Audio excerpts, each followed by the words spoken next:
Eu sou José Colossono, sócio da Goldman. A Goldman é uma empresa que opera em três áreas: imobiliária, financeira e M&A. M&A, para quem não sabe, é fusão e aquisição. Dentro dessas três áreas, basicamente, a gente estrutura a operação, a gente faz consultoria e agora estamos operando seguros específicos para essas três áreas. Bom, falar um pouquinho do ambiente político, né? Estamos em época de eleição. Vamos começar pelo dólar, né? Dólar rompeu a barreira dos 4.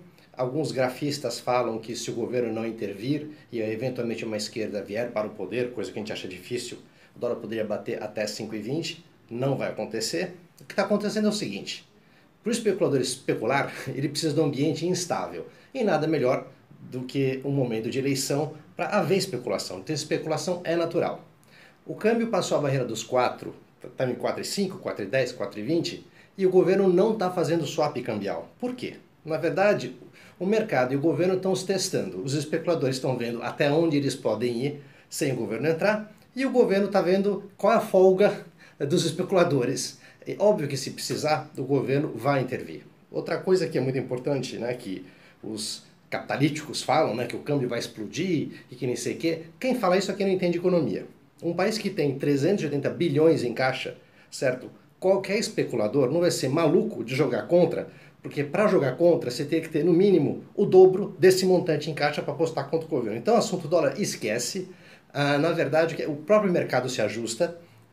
Os exportadores estão rindo de orelha a orelha, o povo de agrobusiness vai rachar a bucha, o povo de mineração vai rachar a bucha, ou seja, compre ações desses segmentos, porque aproveitando essa oportunidade de câmbio de 4, 4,5, 4,10, 4,20, o pessoal vai ganhar muito dinheiro, principalmente quem exporta.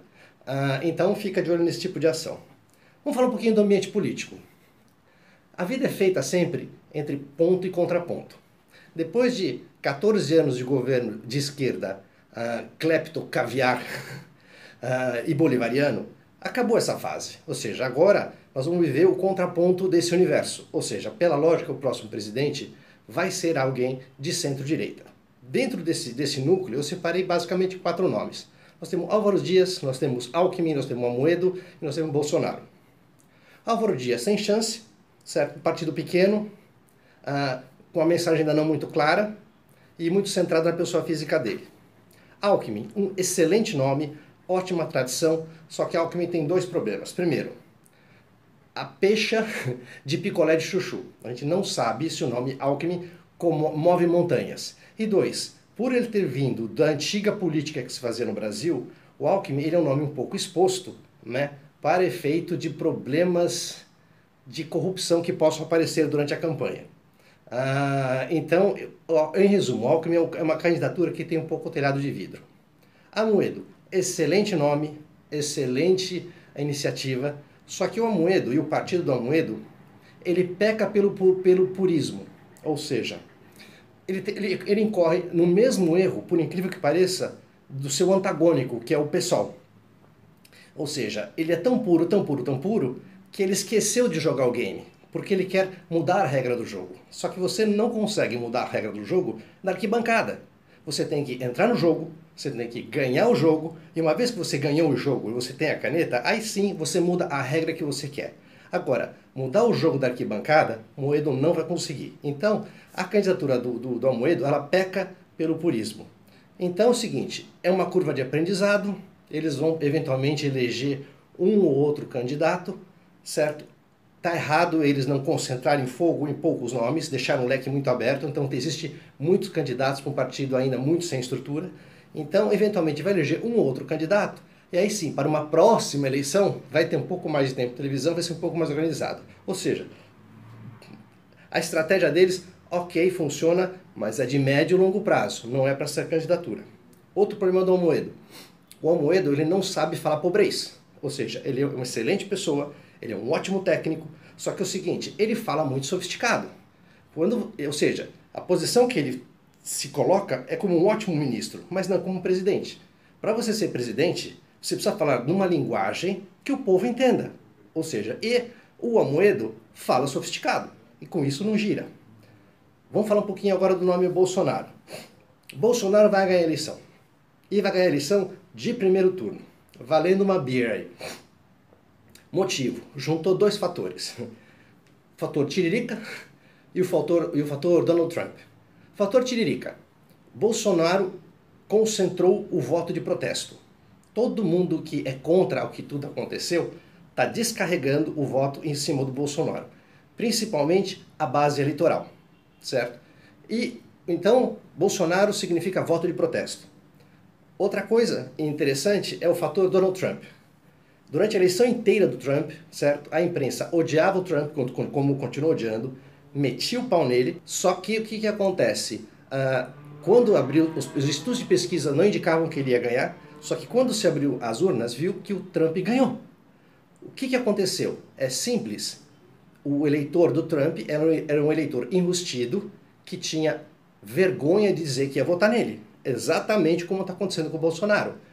Muito eleitor que vai votar no Bolsonaro não diz e não assume que vai votar no Bolsonaro, que é o que vai acontecer agora aqui no Brasil. Durante a campanha inteira do Trump, todo mundo elogiava o Obama, os democratas, etc, etc, etc. E eu falava o seguinte, gente, eu morei na América há 8 anos. Aprendam. O que é bom para o mundo não necessariamente é bom para a América. O que é bom para a América é bom para o mundo.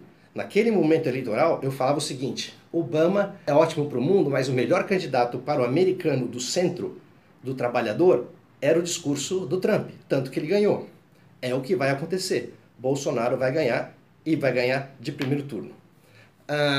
Algumas pessoas falam, mas ele é instável. Concordo. Ele não é preparado. Concordo. Mas a Dilma era? O Lula era preparado? Difícil dizer, né?